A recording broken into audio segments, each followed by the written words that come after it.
Hi అండి. Time వచ్చేసి 11:35 అయింది. నేనైతే ఈ పట్టు శారీకి లేస్ అండియడం అయితే స్టార్ట్ చేశాననమాట. ఇదైతే కట్ వర్క్ వచ్చేసి స్టోన్స్ వచ్చింది. కుట్టడానికి లేదు. ఈ టేప్ యూజ్ చేసి అయితే అంటిస్తున్నాను.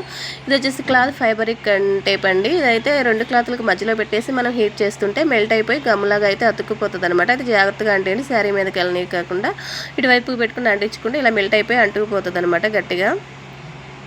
ఇదైతే మనకి షాపుల్లో అన్ని షాపుల్లో అయితే తొందరగా దొరకదండి. నేనైతే దీనికోసం అయితే బాగానే తిరిగాను. ఒక 3 షాపుల దాకా తిరిగేశాను. ఆన్లైన్లో కూడా బుక్ చేసుకోవచ్చు. ఇక క్లాత్ ఫైబరిక్ టేప్ అనేసి, డబుల్ క్లాత్ ఫైబరిక్ టేప్ అనేసి అంటే దొరుకుతుంది తొందరగా. దాని పేరు కూడా అందరికీ తెలియట్లేదు.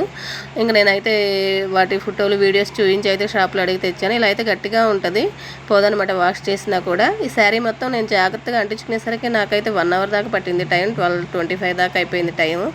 నేను జాగ్రత్తగా అంటియాలి కదా. శారీ వచ్చేసి 30,000 దాకా ఉంది. ఏదైనా డ్యామేజ్ అయిందంటే మనకు ప్రాబ్లం అయిపోతుంది. మా గోల్డ్ గాడి టయానికి అయితే ఏదో ఒక మూలన పడుకుని నిద్రపోయేవాడు.